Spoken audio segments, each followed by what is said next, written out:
Pero bueno, les deseo una feliz tarde noche. Con un día un poco difícil, vieron lo que pasó en el mercado San Miguelito, ¿verdad? Eh, una noticia fuerte.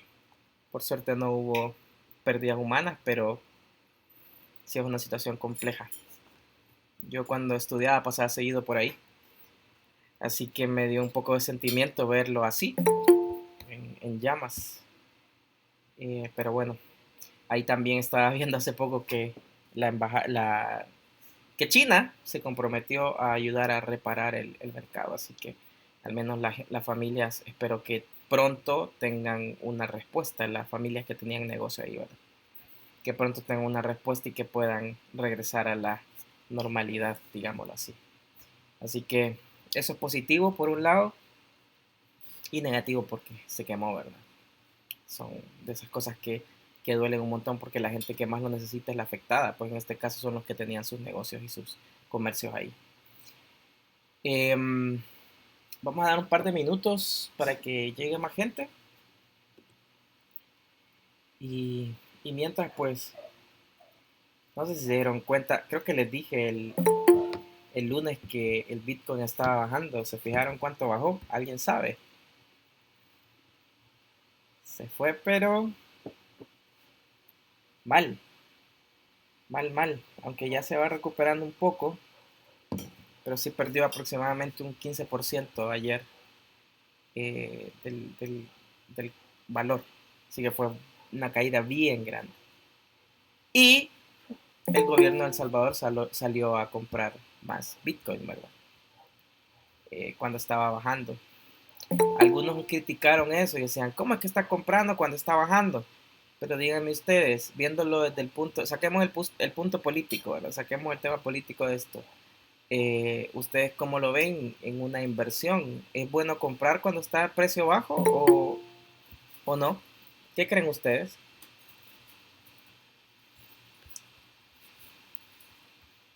A ver, ¿alguien que se anime?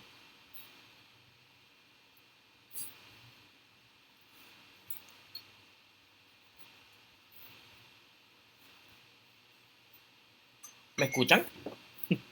¿O no me escuchan? Yo voy a opinar. Según usted mencionó la clase pasada, si más no recuerdo, que usted decía que tenía unos amigos que a ellos les gustaba invertir, donde convenía más era cuando bajaba a comprar. Y pues sí, obviamente cuando ya suba, obviamente se van a multiplicar lo que nosotros compramos. Entonces, en este caso, es bueno que el gobierno compre ahorita que está bajo. Así es, igual siempre es una apuesta, ¿verdad? Porque podría seguir bajando. Pero ahí es decisión del inversionista, digámoslo así, en qué momento se mete el juego.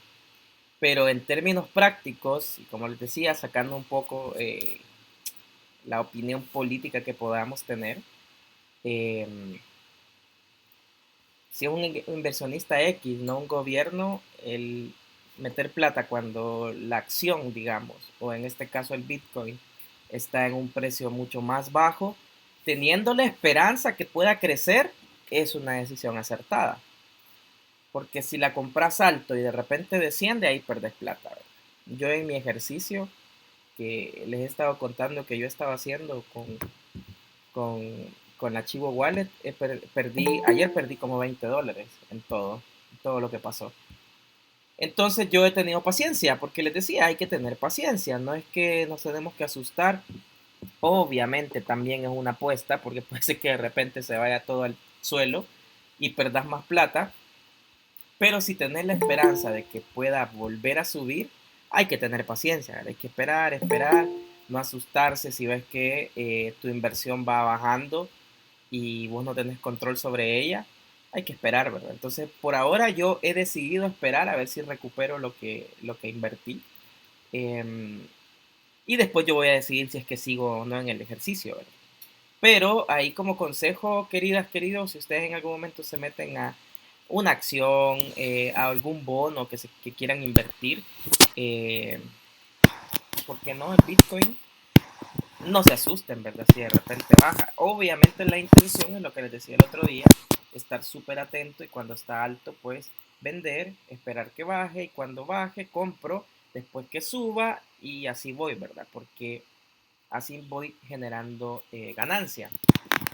¿Qué es lo importante de esto? Es que si ustedes venden cuando está caro y compran cuando está barato, si ustedes no se gastaron lo que ganaron, podrían comprar una porción más grande de Bitcoin en este caso, ¿verdad?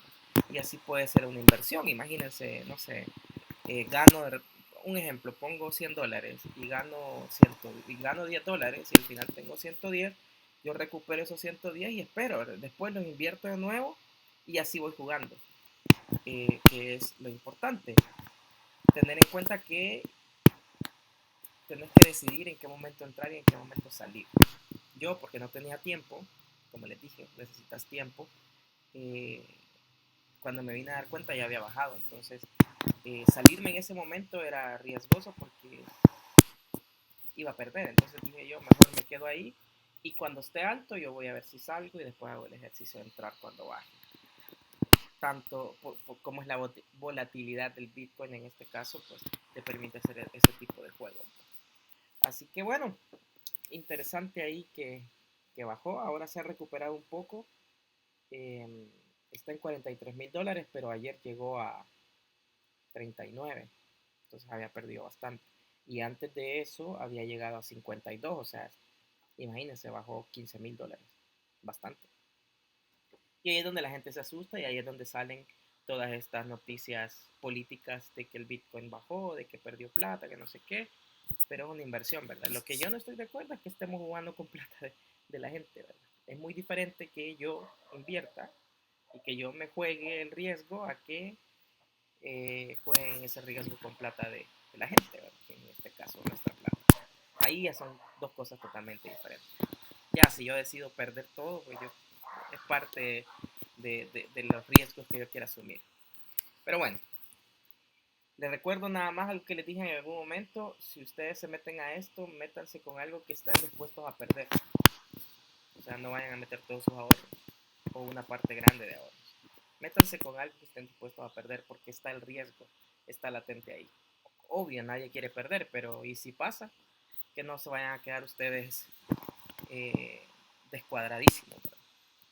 Así que eso, con la reflexión de ayer fue una bomba el Bitcoin.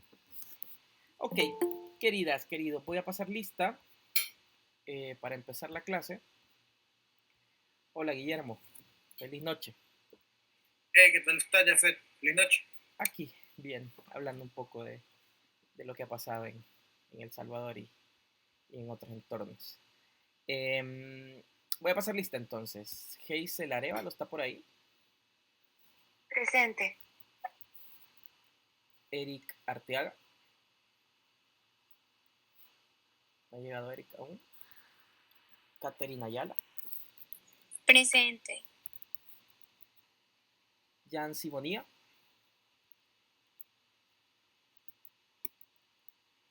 Gabriel Campos. Henry Chávez. María Chávez. Presente. Eduardo Chedraui. Paola Cruz. Me pareció era Alfonsina. Yo presente, aquí estoy. Poneme atención, Paola. No, mentira. Melvin Figueroa. Presente, Lee. Uy, cuidado ahí en el camino. Susan Gómez. Presente, buenas noches. Buenas noches. Melissa González. Presente. ¿Qué decía yo? Dije, no, no puede ser. Melissa siempre está acá. Ámbar Hernández. Presente, Lee. Carlos Jarquín. Josué López. Gabriela Martínez. Presente. Marlene Mejía. Presente. Rebeca Mejía. Presente. Vivian Mejía. Por ahí de Vivian. Presente. Sí, ahí estaba Vivian. Josué Méndez. Presente. Hola, Josué. Javier está con permiso hoy. Gabriela Morales. Presente. Noé Navas, me pareció ver a Noé por ahí. Presente. Sí, sí te vi. Carlos Núñez. Presente. Karen Portillo. Presente. A ver, Joana Ramírez. Presente. Jonathan Renderos.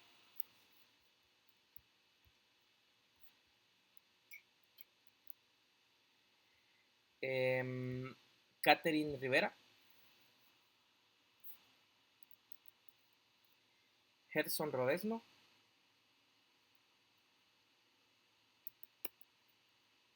Rodrigo Salas. Presente. Sí, ahí estás. Alexandra Cibrián. Presente. Freddy Treminio. Presente. Fernando Vázquez. Presente. Uy, casi me paso, Fernando. Brandon Ventura. Guillermo, ahí te vi. Valeria. Valeria Zúñiga. Y vi que entró Henry Chávez. Sí, te vi. Ahorita. Hoy fui a la U, ¿saben? Puchica, tenía un montón de no ir a la evangélica desde que me gradué en 2011, imagínense, 10 años. Está súper diferente, súper diferente. Me gustó, la verdad, cómo está. Me gustó un montón. Ahí pues me vinieron muchos recuerdos de estudiante. Pero bueno, ojalá en algún momento puedan regresar a la U. Y bueno, a ver si yo sigo dando clases el otro ciclo, no lo sé. Porque sí, la verdad que me dio mucha nostalgia. Pero nostalgia buena, es como, capaz, no nostalgia, sino alegría regresar a la U, aunque sea de visita. Ok, queridas, queridos. ¿Alguien ha visto el cash flow, el caso Macondo? ¿Alguien tiene dudas? Bueno, sí, fíjate, Jafet, que puse a ver ahí el caso Macondo, sobre todo la clase 16 que grabaste. Ajá. Porque esta es la que precisamente explica cómo es que vamos a ir llevándolo a cabo. Ajá. Siendo honesto, todavía no lo hemos comenzado, pero por eso te quería consultar, ¿verdad? Cuando te referís a los análisis que debemos hacer conforme vayamos llenando, ¿qué tan extensos tienen que ser esos análisis?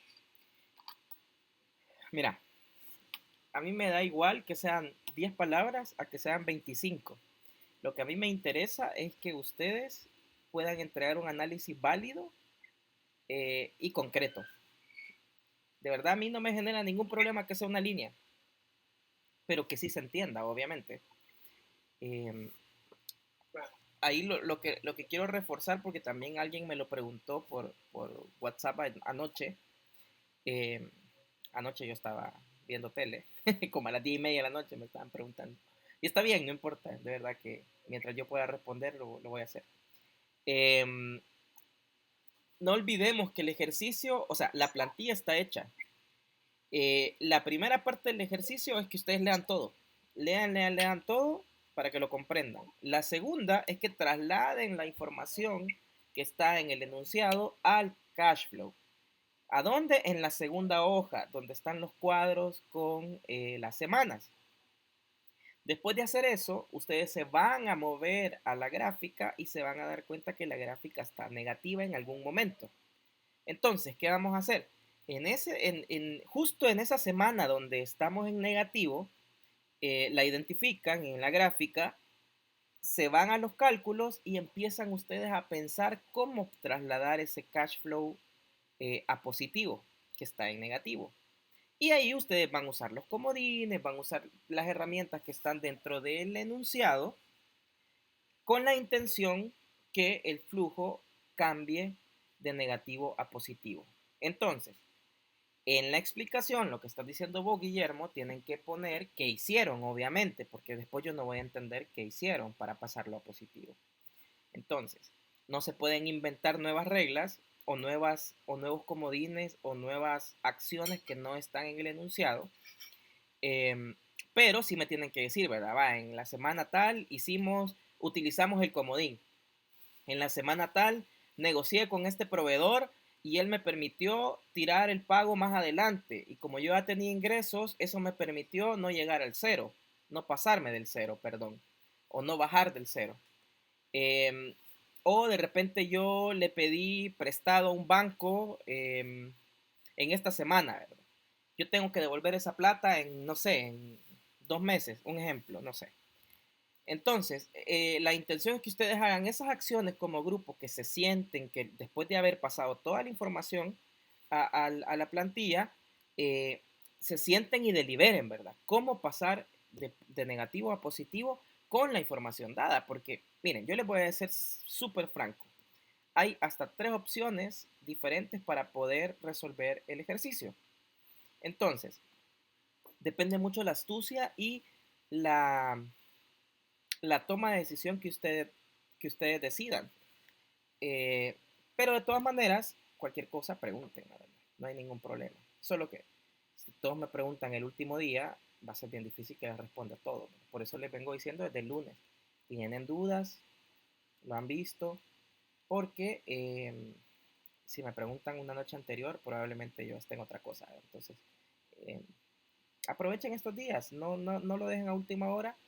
Y también yo le decía a la persona ayer, que se me olvidó el nombre, disculpe, es que no los he guardado todos, me sale el número nada más y algunos ya me han escrito, pero no me acuerdo. Entonces, si hay algo que necesitan ver, me lo dicen, ¿verdad? Mira, veamos esto puntual. Bueno, entonces lo vemos puntualmente, sin ningún problema. Así que eso básicamente, Guillermo, no sé si me di a entender. Sí, por supuesto. Miren, no se asusten.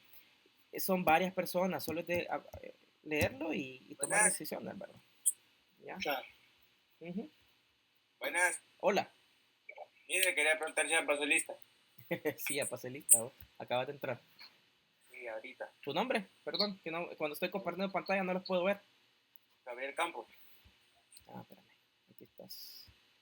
Sí, cuando ya tengo la pantalla, como se me divide, ya me salen en chiquitito y ya no les puedo ver el nombre. Ok, queridas, queridos, vamos a retomar el tema del lunes. ¿Se acuerdan que estamos hablando de... A ver, ¿alguien que me diga de qué estamos hablando? ¿Alguien que se acuerde?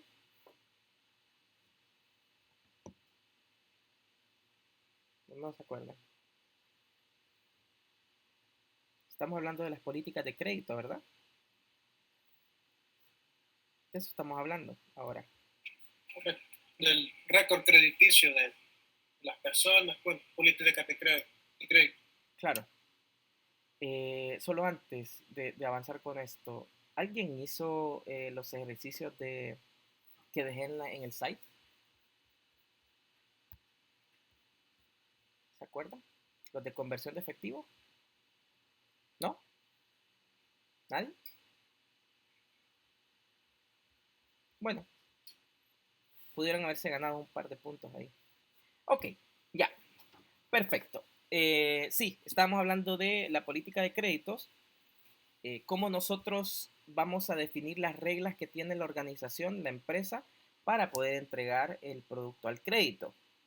Esto es importantísimo, ya que de esto va a depender el flujo de caja y la conversión del dinero, ¿verdad? Que recordemos que estamos hablando de la conversión del dinero y hay un proceso de tiempo que debemos de considerar, incluyendo los días de crédito que le damos al cliente, ¿verdad? Entonces, no olvidemos que estamos hablando de eso, en el cual estamos definiendo qué cosas debemos de considerar para poder otorgar una venta al crédito a una persona o a una empresa.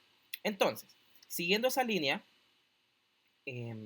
la empresa que está pidiendo el crédito probablemente no la conozcamos, entonces nosotros tenemos que cubrirnos las espaldas. ¿Cómo vamos a hacer? Hay fuentes externas de información crediticia, como les decía, un ejemplo en este caso es, se me acaba de ir el nombre, la empresa que tiene el récord crediticio acá, ¿cómo se llama? DICOM. Claro, como DICOM, que yo puedo ir y preguntarle qué tal es Guillermo en temas de pago. ¿Vale la pena arriesgarme y entregarle a Guillermo mis productos sin que me pague? ¿Puedo confiar en Guillermo? Y bueno, esa información me la puede entregar DICOM. Pero también yo puedo tener fuentes de análisis dentro de mi organización, porque ahí yo estoy confiando en la palabra de un externo. Hola, Eduardo. Vaya, ahorita te pongo por aquí. Entonces, yo tengo una pregunta, Jafet. La DICOM prácticamente tiene, o sea, son varias, ¿verdad? Está claro. Inforred. Exacto. No me recuerdo cuál otra está, creo que es Equifax también. Sí, y se enfocan en diferentes mercados, digámoslo así, también. ¿Cuál es tu pregunta? Prácticamente eso, porque hay, creo que son como 4, ¿por qué no es solamente una, la DICOM? Sí, porque tiene 4. Porque tienen targets diferentes, básicamente. La de las personas es DICOM, es la más conocida, porque la mayoría de gente que no paga DICOM es que la recomienda mal, digámoslo. Pero sí, hay diferentes targets. Entonces, y también puede ser empresas que compiten entre ellas, que no sean del mismo dueño y que se dediquen al mismo giro también. Pero la más común aquí es DICOM. Poco a poco han ido surgiendo otras que no son tan viejas como DICOM, pero yo creo que en la mente el salvadoreño está DICOM porque fue la primera. También les cuento que en Chile así se llama, igual DICOM. Y allá es bien loco, porque si vos querés alquilar una casa o un departamento, porque allá, aquí les decimos apartamentos, allá les dicen departamentos, porque los departamentos territoriales no existen, allá son regiones. Entonces, para que vos alquiles un lugar, también tenés que presentar el comprobante de DICOM, en el cual dice que vos sos buena paga. Entonces es bien loco, porque hasta alquilar una casa allá te piden eso, ¿verdad? Entonces, imagínense qué importante es el récord crediticio. Y ahí se encuentra el caso también que generalmente los jóvenes no tienen récord crediticio porque nunca han tenido una tarjeta de crédito. Y tampoco te dan tarjeta de crédito hasta que tengas trabajo. Entonces, vos no podés sacar nada del crédito porque no tenés un récord crediticio. Y eso es un círculo bien rata, discúlpenme que se los diga así, pero es porque el mismo sistema te obliga a tener una tarjeta de crédito, te obliga a endeudarte por si no la sabes usar, y hasta que ya te endeudaste, prácticamente compraste tu récord crediticio y ahí entraste al sistema de créditos en el cual después te pueden dar algo en pago si es que lo sacaste en pagos o hay datos ahí en DICOM tuyo, ¿verdad? Entonces es bien rata, por no decir otra palabra, pero el mismo sistema te obliga a que saques una tarjeta de crédito y vos te emocionás ahí porque tienes tarjeta, ¿va? Y después te endeudas y pagas las consecuencias de eso, ¿verdad? Entonces, todo este sistema de información crediticia es casi que un círculo vicioso en el cual todos tenemos que entrar. Porque aunque vos pagues todo al contado y no tengas y digas, no quiero tener tarjetas de crédito nunca, vos vas y le pedís al banco prestado y no tenés información crediticia, no te prestan. Aunque vos hayas pagado todo al contado toda la vida, ¿verdad? Entonces, es un mal necesario el historial crediticio. Y en este caso de las empresas, es necesario, ¿verdad? Porque si no tenés un récord crediticio, un tercero no puede validarte. Y como nosotros estamos hablando acá de fuentes de información externa, si un tercero si no existe la información tuya en una organización X, como DICOM, vos no tenés con qué comparar, no tenés cómo verificar que en verdad sos buena paga, aunque hayas pagado todo al contado antes, ¿verdad? No tenés historial crediticio. Entonces es un mal necesario tristemente en ese caso. Pero también imaginémonos que la empresa Los Pajaritos no tiene información crediticia porque ellos, sus 10 años de operación han pagado todo al contado. Entonces no han tenido necesidad de endeudarse, no han tenido necesidad de sacar un préstamo porque los accionistas siempre han dado lo que les corresponde y así han sobrevivido por 10 años. Entonces, ¿qué podemos hacer? Bueno, como no tenemos información de un tercero, podemos pedirle a los estados financieros correr las razones financieras de endeudamiento, en las cuales a mí me va a dar un panorama importante del estatus financiero de las organizaciones. Pero ojo, aquí yo les voy a ser completamente francos. Espérenme, estoy buscando algo para hacerlo de referencia. Por cambiar estado financiero. ¿Saben qué es lo que pasa con el tema de los estados financieros? Es que yo podría pedirle a un contador X que me maquille mis estados financieros, que me diga que yo soy buena paga, que me diga que en el estado financiero todo salga bonito y que yo sea la empresa del siglo. Miren, les voy a dejar ahí para que ustedes lo lean, ojalá lo lean porque es súper interesante, capaz ya lo leyeron o lo escucharon. Ustedes han escuchado el caso de Enron. ¿Alguien ha escuchado el caso de Enron? Esto fue allá por los, 90, creo, 80, no recuerdo ahorita, estoy entrando, a ver. El caso No, yo no he escuchado. Uy, miren, ese es un caso de fraude más grande en la historia, así de los más grandes. No, miren, me equivoqué, 2001 se declaró en quiebra, pero el caso de Enron viene desde antes. Les voy a contar básicamente, pero de verdad, si a alguien le gusta este tipo de información, léalo. Lo que pasa es que Enron era una empresa muy grande en Estados Unidos y decidió lanzarse a la bolsa de valores. Para lanzarse a la bolsa de valores no es tan sencillo. Es un proceso bastante largo, un proceso en el cual vos necesitas validar que pues, sos una empresa sólida. Aquí se lo voy a poner. Caso en el chat, por si alguien lo quiere leer. Enron, así. Entonces, ¿qué pasa? Se lo voy a resumir. A lo que me acuerdo, hace años lo leí. Ellos empezaron a maquillar estados financieros. Empezaron a cambiar los datos intencionalmente, obvio, para entrar a la bolsa de valores y la gente confió en ellos. Y la gente les creyó todo lo que el contador, el financiero y todos los que estuvieron involucrados maquillaron. Me doy a entender con maquillar, ¿verdad? Pregunto, pues. Sí.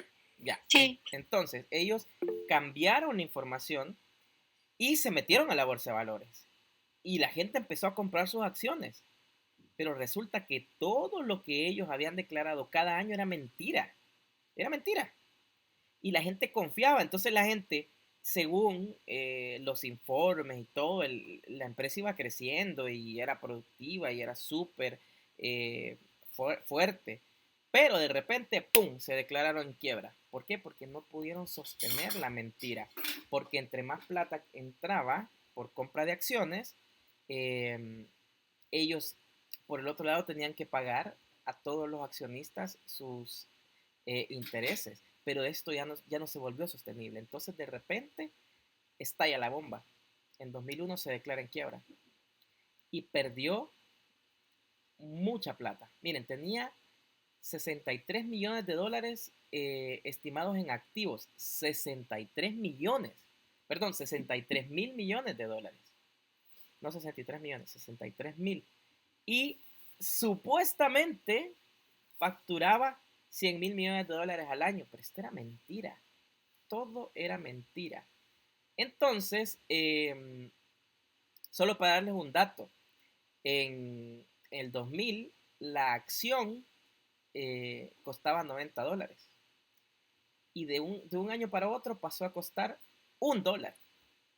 Imagínense, o sea, casi bueno, el 99% menos de lo que costaba. ¿Por qué? Porque se dieron cuenta. Entonces, esto fue mucha gente presa, o sea, es un caso muy interesante que de hecho, eh, capaz más adelante lo vean ustedes y capaz en algún momento algún catedrático les pida algo que hacer con el caso de Enron, porque esto puede pasar si nosotros pedimos estados financieros a una organización en la cual nosotros no sabemos si son datos reales.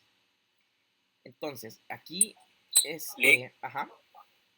Nosotros, o sea, para darnos cuenta de todas esas cosas, digamos que tenemos, así como lo decíamos la vez pasada, que teníamos una venta con una persona y que nos quiere dar cierto crédito y nosotros le pedimos los estados financieros y esa persona nos da unos estados financieros que uno dice sí, con gusto.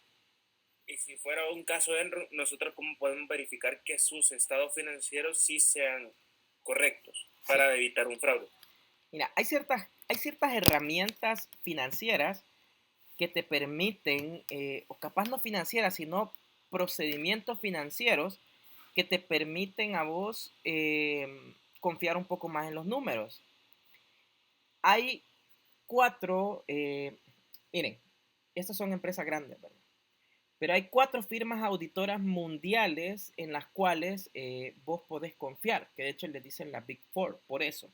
En el mundo financiero, si en algún momento ustedes escuchan las Big Four, es porque están hablando de 4 firmas de auditores muy valiosas y muy grandes. La primera es Deloitte, no sé si ustedes han escuchado de Deloitte. Deloitte tiene un dicho muy bueno que a mí me encanta, que dice, en Dios nosotros confiamos, a todos los demás los auditamos. Entonces para mí ese eslogan es muy bueno porque es cierto, ¿verdad? En nadie se puede confiar, pues a todos hay que auditar. Entonces está Deloitte, está KPMG, está PwC y está, a ver, Ernest Young.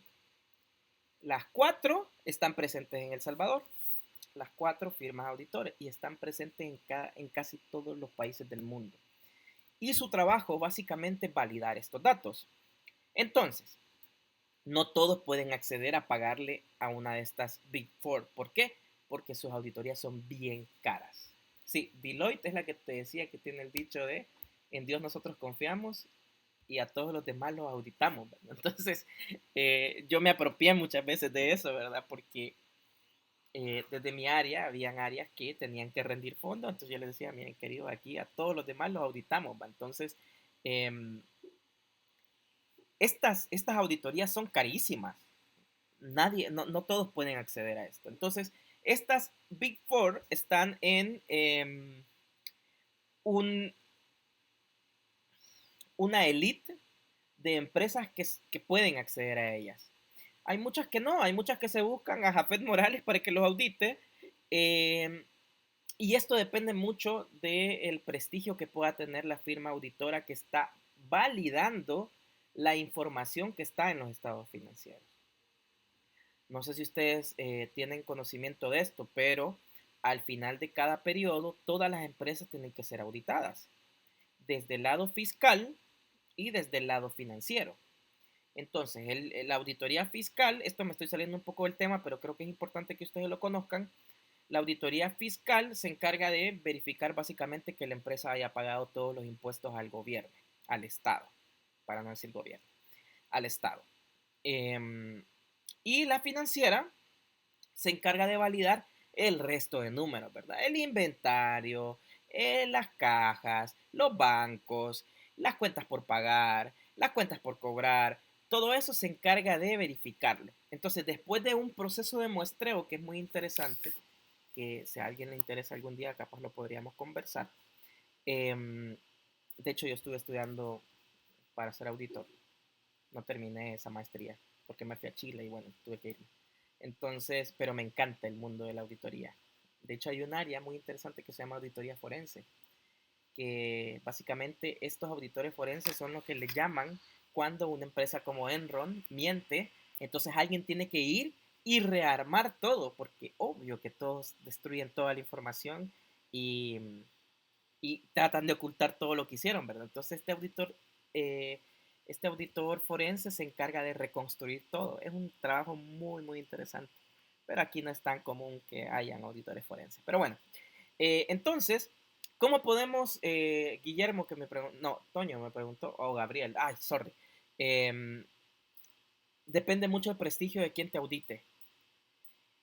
Hay empresas que auditan internamente. Esas, queridas, híjole, yo no confiaría tanto, porque juez y parte nunca es correcto. Entonces, si yo tengo mi contador interno y tengo mi contabilidad interna y mi auditor es interno, si a mí me presentan unos estados financieros solo con auditoría interna, yo no creo en eso. Y no es porque sea mala gente, no es porque me considere que sea cuadrado o que me la lleve de exquisito. No, no, no, para nada. Es porque tenemos que cuidarnos nosotros. Recordemos que estamos confiando entregándole un producto o productos. Entonces, importante, queridos, queridas, que el estado financiero tenga un respaldo válido a la hora de ser auditado. ¿Qué quiere decir esto? Que si esta persona o esta organización me presenta estados financieros sin auditar, chao, por muy bonita que se vea la venta, yo no voy a confiar y no le voy a entregar nada, porque puedo perder más a entregándole todo a que no me pague, ¿verdad? Entonces, importante eso, ¿verdad? Una buena auditoría, un buen respaldo para yo confiar en esta información. Entonces, ¿qué pasaba con Enron? Que todo estaba planeado para engañar a todos y así poder lucrarse de esto, ¿verdad? Y en algún momento, ¡pum!, se dieron, se declararon en quiebra y mucha gente perdió mucha plata por eso. Pero entonces, esa plata que toda esa gente invirtió, o sea, ¿se pierde o quienes eran parte de esa empresa la devuelven? Es muy difícil, estimado, a ese nivel y a esas cantidades astrales de dinero. Estamos hablando de 100.000 millones de dólares. Es muy difícil que la gente recupere toda la plata. Tal vez podría recuperar. O sea, ¿cómo? Apagamos las luces y nos vamos entonces. Pues sí, es que así es sencillo. O sea, lo más que podría hacer es mira, cuando pasa una situación así, se declara en quiebra y hay deudas, lo que tiene que hacer, bueno, no sé si ustedes han visto los tipos de asociaciones que hay para crear una empresa. Está la de sociedad de capital variable, está la en comandita simple, creo, la en comandita por acciones. No me acuerdo si la en comandita simple todavía sigue aquí en El Salvador, pero al menos en Chile ya no existe, solo la en comandita por acciones. Entonces, ¿qué pasa? Todas estas tienen diferentes reglas y generalmente las de sociedades de capital variable, las SADCB, los accionistas responden hasta su patrimonio. Entonces, ¿qué quiere decir esto? Que imagínense, yo tengo una empresa y pongámosle nombre, vaya, para hacer el ejemplo más aterrizado. Imaginémonos la empresa Lido, que es una panadería básicamente, que produce pan y esas cosas, galletas y todo. Empieza a maquillar estados financieros y se empieza a financiar, empieza a recibir plata porque se metió a la bolsa de valores en El Salvador y se declaró en quiebra. Entonces, lo más que pueden hacer los abogados, primero van a quitarles la empresa y la van a vender. Van a hacer pedazos de la empresa, a hacer líquido todos los bienes que tenía esta empresa para ver si recuperan algo y se lo entregan a los que les debe. Vale, pero eso no alcanzó. Imagínense que la deuda es mucho más grande de todo lo que tiene Lido. Entonces van a la segunda etapa, que es venir y quitarle todo, o depende también, porque hay porcentajes de responsabilidad con respecto a la manera en que se creó la empresa. Pero imaginemos que tienen que responder hasta con su patrimonio. Les quitan las casas, los carros y todo, y aún así no van a llegar a un valor tan grande. Porque esa plata se gastó, porque esa plata la usaron para otra cosa, porque la ocultaron, porque le dieron plata al hermano del hermano del hermano y el hermano del hermano se compró una casa allá en Islas Caimán y ya no lo podés, no podés rastrear eso. O la mandaste a Panamá que no la podés identificar, o la mandaste, se me olvidó el otro que es paraíso fiscal allá en el Caribe. Puchica, se me ha olvidado, pero es otra isla por allá que también no te entrega información de los dueños ni nada. Entonces, hay un montón de plata que vos no vas a poder rastrear, entonces no vas a llegar al 100%, es mentira, no se llega. Entonces siempre perdes plata. Además, esto tiene un costo. El hecho de que haya alguien rastreando, embargando, vendiendo, gestionando, recuperando plata, ya la plata que vas a recuperar va a ser menos porque tenés que invertir. Es lo mismo que hacemos, que les hablé en la clase anterior del área de cobros. Siempre hay un gastos asociados a la gestión de cobro y obviamente vas a recibir menos plata. Entonces, para cubrirnos las espaldas, queridos, una firma auditora reconocida. No va a ser Jafet Morales. Tiene que ser alguien que de verdad tenga un respaldo, tenga una historia. Eso es clave. Entonces, queridos, si un día les presentan estado financiero sin auditar, no confiaría. Y si me presentan auditoría interna, tampoco confiaría. Y si me presentan una auditoría externa con Jafet Morales, tampoco confiaría. Debería de tener cierto respaldo. Si no es Big Four, no sirve. Si no, tampoco, porque, o sea, no todos pueden pagar la Big Four, pero sí hay buenas firmas contables en El Salvador y en otros países que tienen cierto prestigio. Entonces tampoco me voy a ir a la más barata, pues, porque la más barata no me puede, o sea, no siempre lo barato es lo mejor, ¿ya? Así que eso, clave en el caso de estados financieros. ¿Por qué? Porque esta firma auditora a mí me respalda que en verdad tiene las cuentas por cobrar que dice que tiene. Tiene el inventario que dice que tiene. Que te estoy diciendo estas cuentas porque son importantes para correr las razones de endeudamiento. Entonces, ellos revisan todo eso. Entonces ahí pues es importante que haya un respaldo. Si no tenés un respaldo, yo les diría que no hagan el negocio porque van a perder. O el riesgo es muy alto. Capaz no pierden, pero te la estás jugando mucho. Lo otro, oficinas de intercambio de referencias, ¿verdad? Que es la que estábamos hablando tempranito al inicio con Guillermo. Estas empresas tipo DICOM, que ya hay un historial en el cual yo puedo consultar, obviamente me cobran, esto no es barato, yo tengo que invertir. Si yo voy a pedir una referencia a DICOM de Jafet Morales, es muy probable que me cobre. Entonces vos tenés que invertir en eso también. Pero prefiero invertir $200, es un ejemplo, a perder los 10,000 que le iba a vender a Jafet y que no me pagó. ¿verdad? Entonces, hay estas oficinas. Y también están otras que son muy parecidas, que son las bolsas directas de información crediticia, que también vos podés acceder y podés preguntar y podés solicitar, obviamente pagando porque es un negocio, para que te den este tipo de recomendaciones o que te digan que la persona no es apta o la empresa no es apta porque ya tiene varias demandas, por ejemplo, de impago. Y eso puede pasar también, que la empresa le pidió a muchos proveedores, se hizo un gran inventario, no le pagó a nadie y ya tiene un montón de demandas ahí. Y bueno, ellos lo que están haciendo es que cuando esta onda sea insostenible, ¡pum!, se van del país, que también sucede. Entonces, por eso es importante tener esta información crediticia por un tercero. También la verificación bancaria. En el caso de los auditores, por ejemplo, le pueden pedir a los bancos, imaginémonos que Jafet Morales es una empresa, volvamos a la empresa Lido. La empresa Lido es de Jafet. Entonces Jafet tiene cuenta en 5 bancos. Entonces un auditor puede escribirle a un banco y pedirle información bancaria de una empresa. Y esta información es enviada confidencialmente al auditor.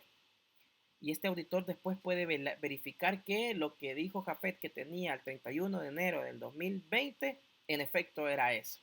Y también le pueden decir si es que la empresa de Jafet tiene deudas. Y también le dicen ahí que si tiene deudas y cuánto debe. Entonces, es una carta de auditor que es manejada con un nivel de confidencialidad alta, pero podés acceder a eso. Y en algunos casos, obviamente, te cobran. Pero también podés acceder a esa información. Entonces, y también otros proveedores. ¿verdad? Vos podés, si es una empresa que se maneja en tu rubro, fijo, otro proveedor, otra competencia tuya podría darte alguna referencia. y podés escribir o podés llamar y preguntar. Ahí depende, pues, qué tan flexibles o qué tan buena onda sean y que te den información. Pero puede suceder también. ¿Dudas, queridas, queridos, con las fuentes de información para respaldar si entregamos o no un crédito en productos? ¿Comentarios? ¿Todo claro? Ok, perfecto. Gracias, Fernando. Ya. Entonces, después de tener esta información, que ya hablamos un poco de las reglas que nosotros íbamos a poner, qué tan flexibles íbamos a hacer, si es que somos flexibles va a ser un costo mayor, si es que somos menos flexibles va a ser un costo menor, pero que esto va a afectar directamente la caja porque voy a vender menos si es que yo soy más rígido y voy a vender más si es que yo soy flexible, pero eso tiene un riesgo, que es si me van a pagar o no me van a pagar. Pero bueno, después vimos que después de tener las reglas claras, viene una persona, me pide un crédito a 30 días o a 45 días. Entonces yo para decidirlo me empiezo un proceso de investigación. En ese proceso de investigación solicitamos las cosas que ya hablamos antes y que son necesarias para poder decidir si es que le prestamos, si es que le entregamos el crédito o no. Dentro de esa información están los estados financieros. Con los estados financieros yo puedo correr las razones financieras, pero para esto yo tengo que estar seguro que la información del balance es correcta. Entonces, después de hacer todo este análisis, viene una deliberación en los cuales yo tengo que analizar y después tomar una decisión qué voy a hacer, si es que le voy a entregar el crédito o no. Ese también ya es criterio más de la organización. Si es que nosotros, después de tener toda la información y hay algo que no nos cuadra, hay algo que no nos convence, nosotros paramos esto, ¿verdad? Y por eso, queridos y queridas, estos roles financieros son bien pagados, porque un trabajo bien hecho le ahorra mucha plata a la empresa. Y un trabajo bien hecho también le puede permitir ganar mucha plata. Entonces, con toda esta información, vamos, analizamos y comparamos o decidimos si es que entregamos un crédito o no. También puede ser que de acuerdo a las condiciones y los criterios que tenga la organización, que para un cliente nuevo, por ejemplo, yo no le doy 30 días, le doy 15 días. Y después de cierto tiempo, él puede acceder a subir a 30 días y no sé, después a 45, depende. Pero mientras nosotros vayamos reduciendo la brecha del riesgo con una empresa nueva, es bueno cubrirse la espalda. Entonces, ahí pues podemos ir jugando un poco de acuerdo a las reglas que nosotros pongamos. Entonces, para clientes que solicitan créditos grandes o líneas de crédito, debe hacerse un análisis de razones detallados acerca de la liquidez, de la rentabilidad y deuda de la empresa utilizando los estados financieros que nos brindó. Ya hablamos que tenemos que procurar que esa información sea lo más verídica posible.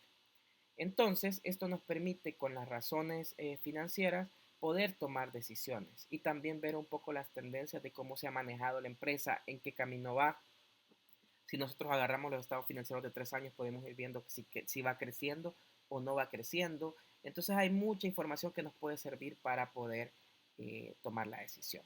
Entonces, importante, aparte de las razones financieras que se pueden correr para tomar decisiones, nosotros como empresa que está vendiendo podemos poner nuestro criterio, nuestros propios estándares de crédito.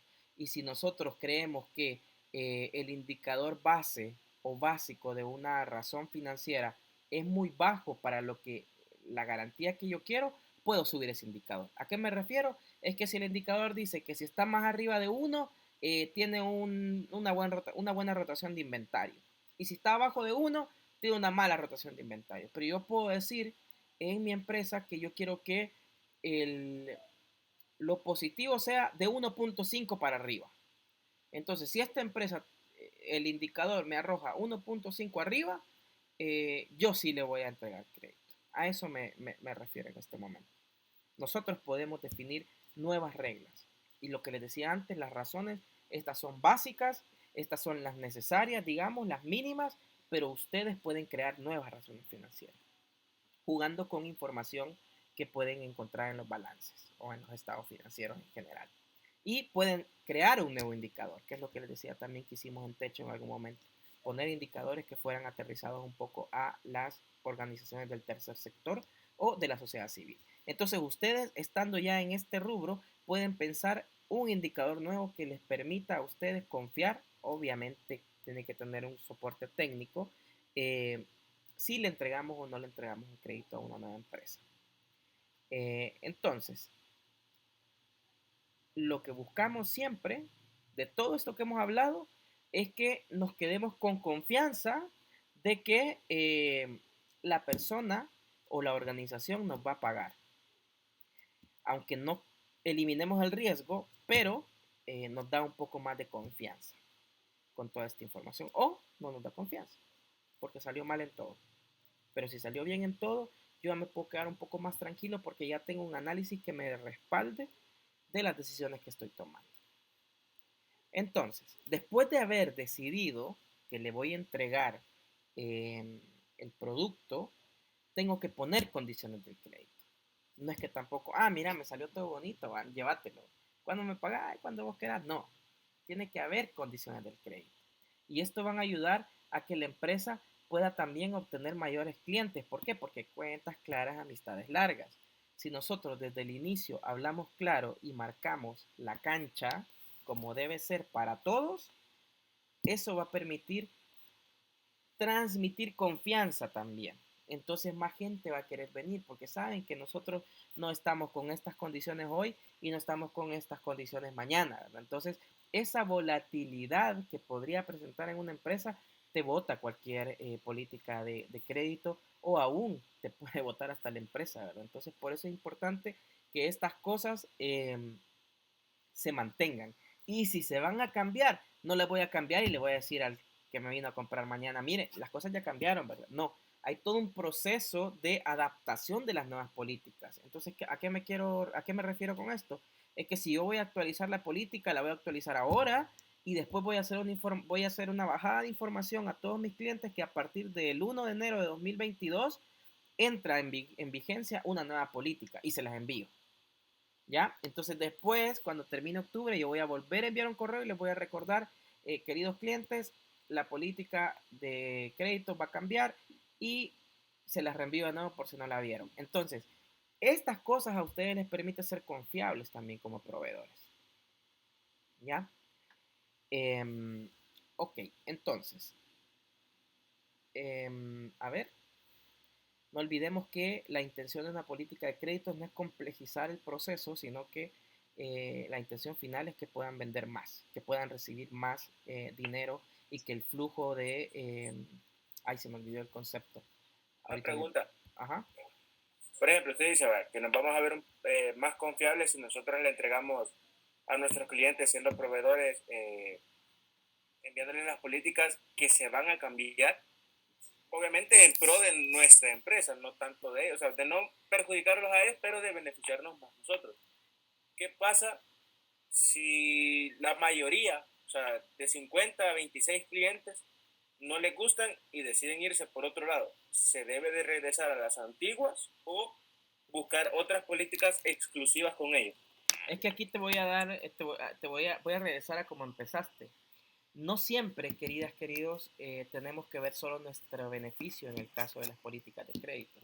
Recordemos que una de las cosas principales que estamos buscando con una política de crédito es aumentar las ventas, es aumentar el flujo de efectivo en nuestra caja. Entonces, tampoco vamos a irnos al extremo y solo pensar en nosotros, que sí tenemos que pensar siempre en la empresa, pero sin ventas la empresa no existe. Entonces yo no puedo ser rígido totalmente al punto que se me vayan mis clientes.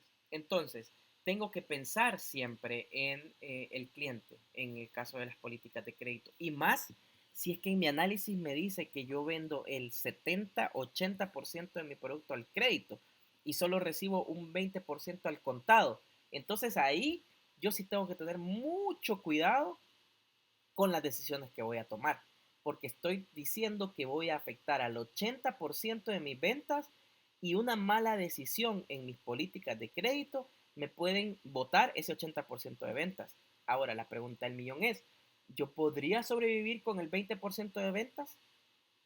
Si yo puedo sobrevivir con el 20% de ventas que tengo ahora y al cambiar las reglas se me va el 80%, pero yo decido que en el futuro me va a beneficiar, capaz esa conversación podría ser válida y decir, ¿sabes qué? Que se vaya este 80% porque este 80% es de mala calidad, no me paga, no cumple con los tiempos, tengo que andarlo siguiendo para que me pague, tengo que meterle abogado y hasta que ya ve la cosa seria me paga. Entonces ahí yo decido también si es que quiero este tipo de clientes.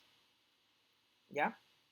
Pero ya es un análisis mucho más fino, digamos, de lo que en verdad está sucediendo en la organización. Porque si, pero si, imagínate, si este 80% me paga, si uno que otro se atrasa, pero en general la política de crédito funciona y yo la estoy actualizando y al actualizarla la puedo regar, ahí sí yo estoy cometiendo un error, ¿verdad? Entonces ahí hay que ser muy cuidadosos en lo que uno propone, porque no tenés solo que pensar en la empresa en el caso de la política de crédito. Tiene que ser un ganar-ganar de ambos. Entonces, por eso vamos a lo otro que está abajo, que es descuentos por pronto pago. Yo puedo dar incentivos para que la gente me pague antes. Y si me paga antes, yo le hago algún tipo de descuento, ¿verdad? Obviamente esto va analizado y no, la intención es perder, pero si yo recupero la plata antes de los 45 días, probablemente yo pueda ponerla a trabajar más rápido y convertirla en dinero más rápido, pero si yo la tengo congelada esperando que me paguen, eso hace que el retorno, la conversión de efectivo sea más lenta y yo al final pierda. Entonces, ¿qué hago? Bueno, si me pagas antes, te hago un descuento del 5%. ¿Verdad? Generalmente andan por ahí esos descuentos de pronto pago. ¿Verdad? Y un 2%, un ejemplo. Imagínate, si son $100,000, un 2% ya son $2,000, ya es algo considerable, ¿verdad? Entonces, eso también motiva un montón. Pero eso depende también cómo vos querás proyectar tu política de cobre o de crédito en este caso. Entonces, la intención es que si yo reduzco también, si yo pongo el pronto pago,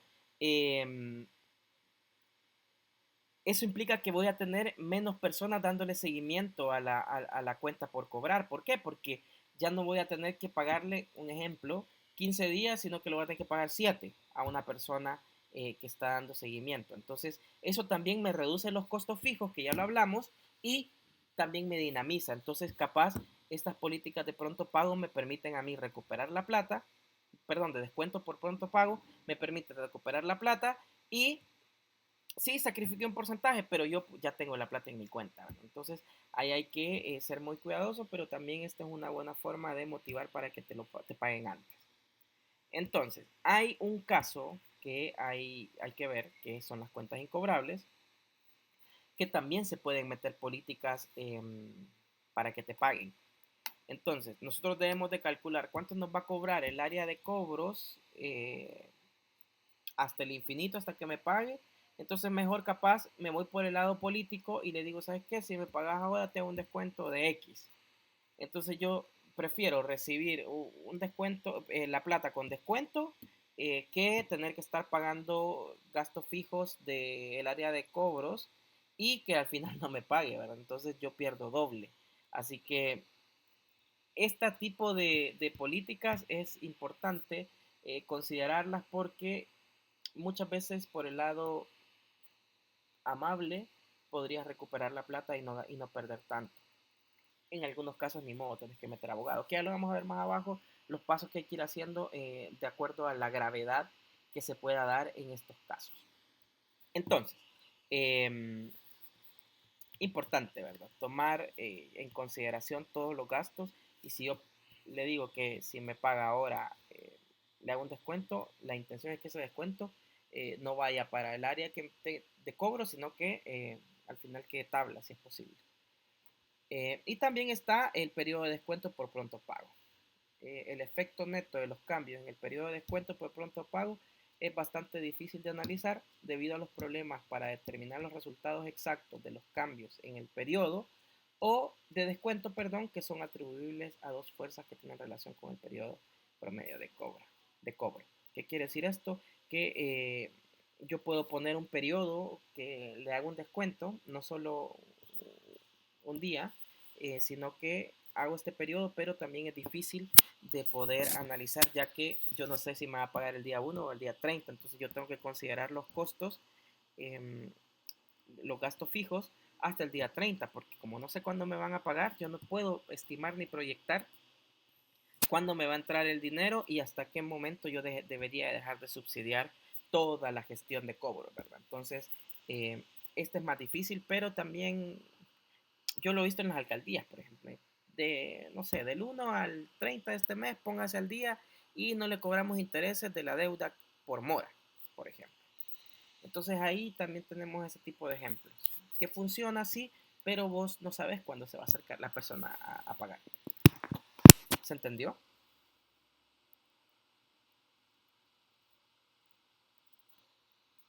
¿O no? ¿O no me escuchan? Ya, gracias, Freddy. Ok, después tenemos, gracias, Fernando. Después tenemos, bueno, esto seguimos hablando un poco del periodo de, de descuento, pero también hay un efecto negativo que podría suceder cuando, sobre las utilidades cuando se aumenta el periodo de descuento, porque muchos de los clientes que ya estaban tomando el descuento por pronto pago pueden aún tomarlo y pagar más tarde. Entonces, imagínense, yo tengo las dos políticas al mismo tiempo. Entonces yo le digo, mire, si usted me paga a fin de mes, yo le hago un descuento de pronto pago, ¿verdad? Pero por el otro lado digo, no sabe qué, desde hoy hasta el 15 del otro mes tienen un periodo de descuento por pronto pago. Entonces, esta persona obviamente me va a pagar hasta el 15. Entonces yo voy a perder plata porque la voy a recibir tarde. Entonces, hay que tener mucho cuidado para que las estrategias que tengamos de cobro no choquen y salgamos perdiendo nosotros mismos eh, por este tipo de estrategias que pueden ser negativas y que pueden aprovecharse los clientes. Que de todas maneras, el cliente va a buscar siempre pagar lo más tarde posible. Y bueno, también tenemos en el caso de las decisiones que vamos a tomar, poner un periodo de crédito.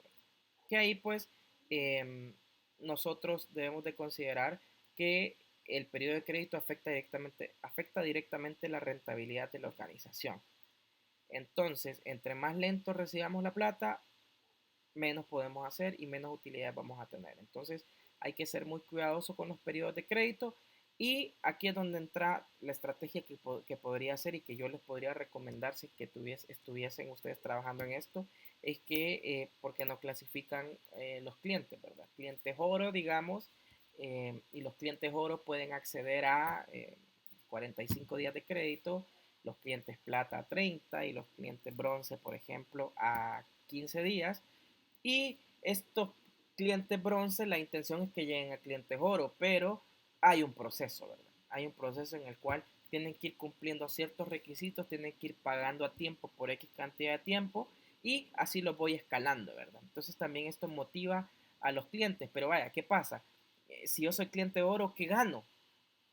Puede ser un descuento especial, puede ser precios competitivos, puede ser otro tipo de beneficios que obviamente nosotros no vamos a perder, pero que motiven para que el cliente sueñe o piense o quiera estar en este tipo de grupo, en el rango oro, por ejemplo, y eso a mí me permite saber que o sea, me permite garantizar que voy a recibir la plata a tiempo y que probablemente sacrificando un porcentaje de utilidad a mí me da ese flujo de efectivo que yo necesito. Entonces, pero hay que considerar siempre las utilidades netas, ¿verdad? Hay que ser muy cuidadoso con eso. Pero ahí empezar a jugar con estrategias creativas que te permitan a vos recuperar la plata rápidamente. Y bueno, volvemos a las políticas de cobro. No olviden que son los procedimientos que la empresa sigue para cobrar sus cuentas por cobrar antes de su vencimiento o a su vencimiento, porque también hay empresas que esperan hasta el último día para pagar. Entonces, ojo, las políticas de cobro de la empresa son procedimientos que la empresa sigue para cobrar sus cuentas por cobrar a su vencimiento. Por si en algún momento yo les pregunto qué son políticas de cobro, esperaría yo esta respuesta. Entonces, la efectividad de las políticas de cobro de la empresa se debe de evaluar parcialmente examinando el nivel de estimación de cuentas incobrables. Esto es difícil, queridas. Estimar al inicio las cuentas incobrables es bien difícil.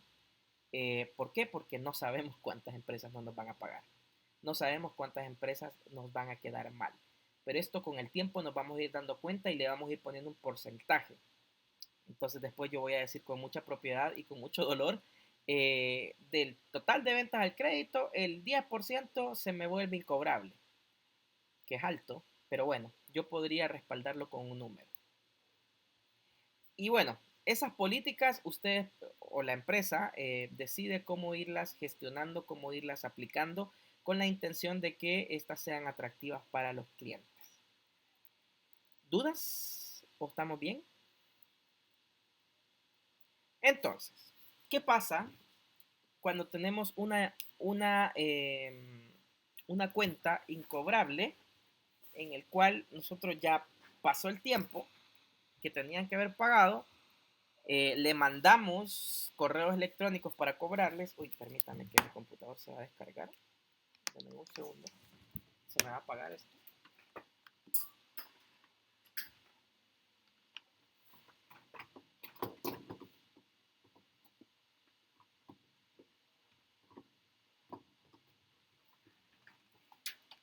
Entonces les decía, tenemos un porcentaje, imaginémonos que es el 2% de nuestras ventas, que es incobrable y que nosotros ya pasó el tiempo que tenían que pagar, le mandamos correos electrónicos y nada, y no hay respuestas. Entonces empezamos a hacer información un poco más seria, empezamos a enviar cartas firmadas por el gerente, cartas firmadas por el dueño de la empresa solicitando el pago. Después de esto, si no recibimos respuestas, empezamos con las llamadas telefónicas solicitando que nos paguen, presionando para que pues nos den fecha de pago. Aquí hay que ser muy cuidadosos porque algunos te dan una fecha, le pago en 5 días, va, en 5 días te quedaste quieto, callado, y en 5 días no te pagaron. Entonces le llamas, no, mire, le pago en 5 días, y así te van a tener todo el año. Entonces hay que ser muy cuidadoso y también saber nivelar en qué momento, hasta qué momento va a seguir este tipo de presión, ¿verdad? Entonces, ¿qué es lo que hacen los de cobros? Es que si dicen que en 5 días van a pagar, en 2 días más te llaman, ¿verdad? Mire, esperamos su pago en 3 días, y de ahí 2 días, y de ahí un día, y así, ¿verdad? Y si después de esto no funciona y siguen pateándonos para adelante el pago, ni modo, vamos a tener que sacrificar un porcentaje de la deuda y vamos a utilizar agencias de cobro como les comentaba el otro día, ¿verdad? Vamos a tener que buscar un tercero en el cual yo le voy a prometer plata para que me cobre, ¿verdad? Entonces ellos ya utilizan otro tipo de estrategias que son especialistas en esto para cobrar, ¿verdad? Y si aún así con un tercero no recuperamos la cartera de cuentas incobrables, empezamos un procedimiento legal en el cual vamos a tener que invertir dinero y que les podía hasta firmar en un papel que es el más caro, porque en la utilización de agencias de cobro vos vas a garantizar, no sé, un 2% de mi cartera de cuentas incobrables. Estoy hablando por hablar, puede ser más, pero el procedimiento legal es que yo voy a poner abogados, yo voy a ir a tribunales, y eso es mucho más caro y probablemente sea el peor camino. Pero si no hay opción, ni modo. Entonces, hay que considerar que más allá de todos los gastos adicionales de cobro, nos ofrecen un rendimiento suficiente. La empresa debe tener en cuenta este punto. No ofrecen un rendimiento suficiente. ¿A qué se refiere con esto? Es que después, imagínense, yo iba a ganar 15% por la venta inicial. Probablemente ese 15% yo lo tenga que invertir en el procedimiento legal. Entonces ya al final ya no estoy ganando. Estoy tratando de recuperar para no perder. Y eso es caro al final, este proceso legal. A ver, aquí yo ahora no pude continuar con la presentación, pero les quiero comentar, y aquí se los voy a mencionar, ahí, y les voy a dar dos ejemplos de cómo podríamos nosotros, eh, dos ejemplos de políticas de cobro o de crédito, perdón, y de cobranza, ¿verdad? Entonces, antes de pasar con los ejemplos, ¿alguna duda hasta acá? ¿Estamos bien? Ok, Joana, gracias. Hay cosas que debemos de considerar y les voy a dar el primer ejemplo. Miren, antes de crear una política de crédito y cobranza, lo primero que debemos de hacer, miren, y esto ya lo hablamos. Si yo voy a tener una política de crédito y cobranza, yo voy a nombrar un área o voy a nombrar personas que van a dedicar parte de su día a la gestión de cobro. Capaz, yo no puedo armar un área de cobranza, pero si yo doy al crédito, el disparador, o sea, si yo como empresa o el de ventas dice, yo les recomiendo que vendamos al crédito, la respuesta o la pregunta siguiente que debería de aparecerle al financiero es que cuánto nos va a costar la gestión de cobros. Y esa gestión de cobros involucra personas que van a estar pensando en cobrar todo el tiempo. Y eso va a generar que necesite un supervisor que vele para que esta gente cobre. Entonces ya todo eso se vuelve una subárea o área y ese sería el disparador de un financiero, ¿verdad? Si queremos vender el crédito, miren, cuando a ustedes les toque, si en algún momento, yo creo que sí, les va a tocar hacer algún proyecto de emprendimiento y quieren vender el crédito, no olviden jamás incluir los gastos perdón, asociados a el cobro, que en este caso sería una área o una subárea de cobro, de cobranza o de crédito, que esta se va a encargar de ejecutar la política de crédito. Entonces, las preguntas que yo debo de hacerme para crear una política de cobranza o de crédito, ¿cuál es la misión de esta área? ¿Qué es lo que quiere el área? ¿Qué es lo que queremos alcanzar? Una pregunta y se las lanzo. Si ustedes en este momento, trasladémonos en un momento al supuesto en que estamos pensando que vamos a crear una política, un área de cobros o de créditos. ¿Cuál creen ustedes que sería la misión de esta área? ¿Alguien que quisiera decir algo? ¿Que se le ocurra? ¿Cuál creen que sería la misión de un área de cobros?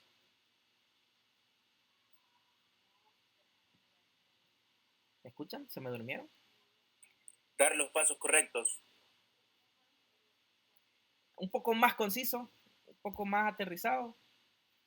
Si a vos te dijeran, Gabriel, tiene que ponerlos la misión del área de cobros porque usted la va a liderar. ¿Qué quiere alcanzar con eso? Darles un seguimiento, evitar que se vuelvan cuentas incobrables. Como tener un mejor control. Ajá. Por ahí van las ideas.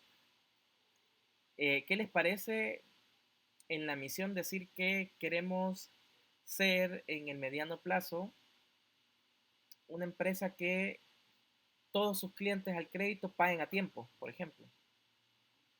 O que, si queremos poner números, que hay mucha gente que le gusta los números, decir que en un año el 90% de las, no, perdón, muy poquito, el 97% de las ventas al crédito se paguen a tiempo.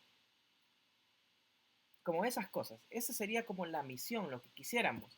Y también después definir objetivos. ¿Qué queremos lograr con esta política de cobros?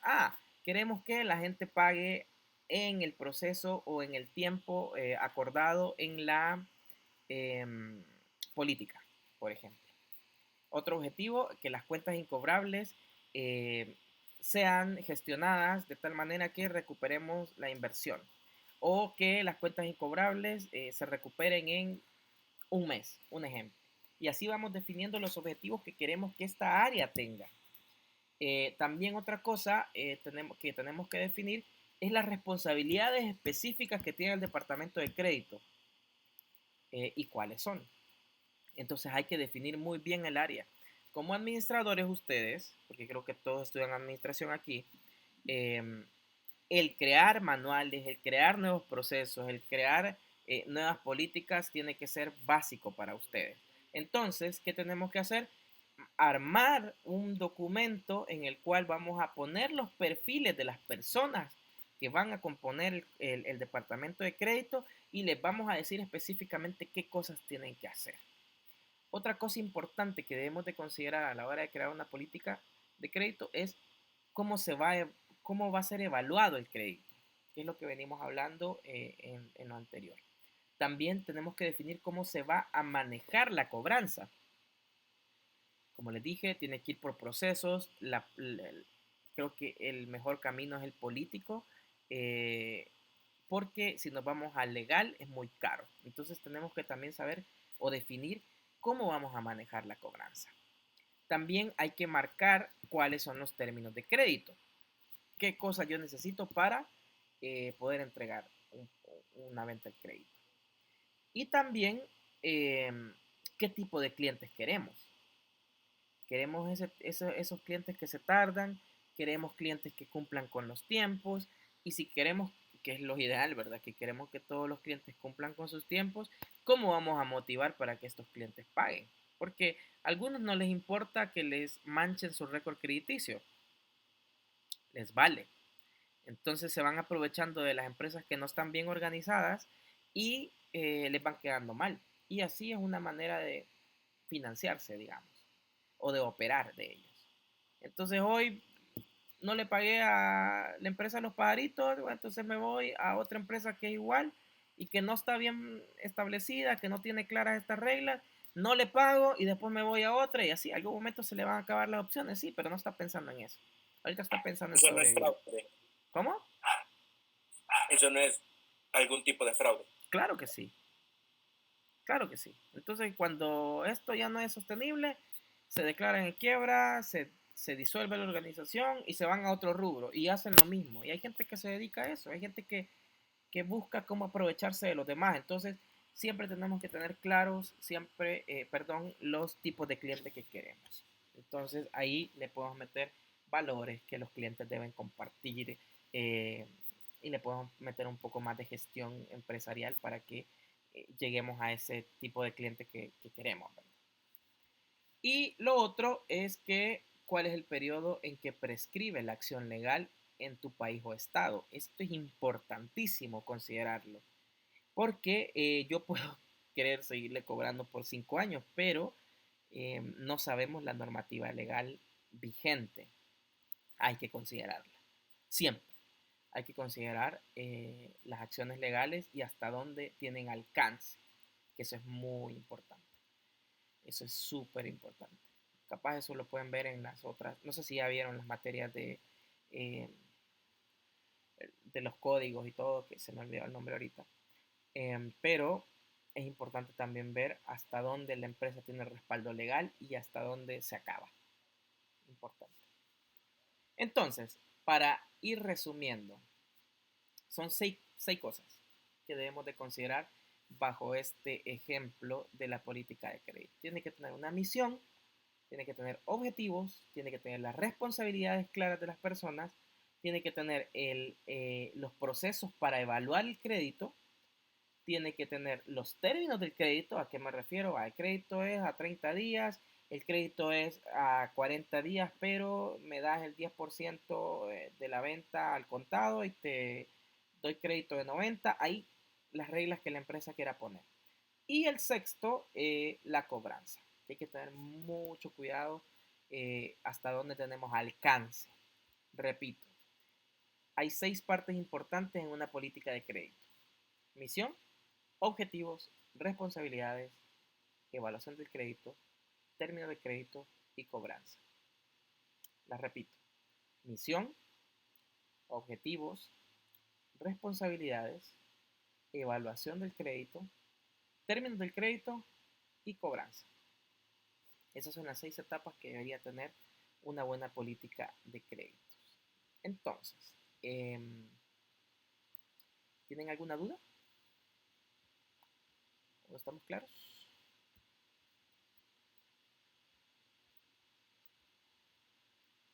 ¿Sí? ¿No? Ya, todo claro. Buenísimo. Ok, entonces, queridos, queridas, vamos a quedar hasta aquí hoy. Si tienen dudas del caso Macondo, escríbanme.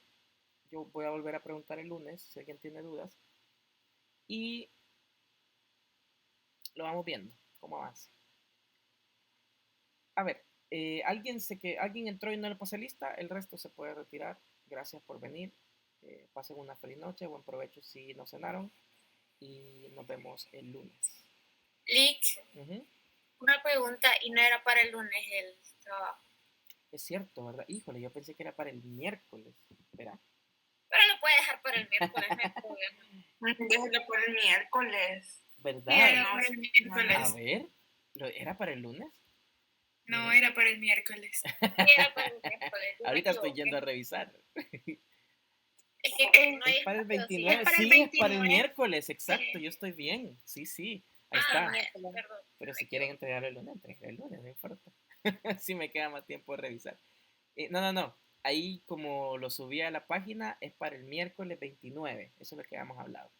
Entonces, el lunes si quieren, si les parece, si alguien tiene dudas, podemos empezar la clase resolviendo dudas del caso Macondo. Así que va a depender de ustedes si dedicamos 10 minutos o dedicamos media hora para el caso Macondo. Y si no, pues yo voy a dar mi clase normal.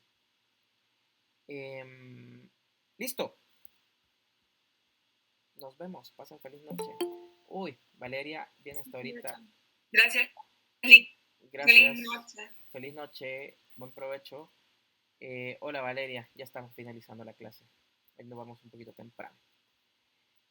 Buenas noches a todos y a todas. Descansen.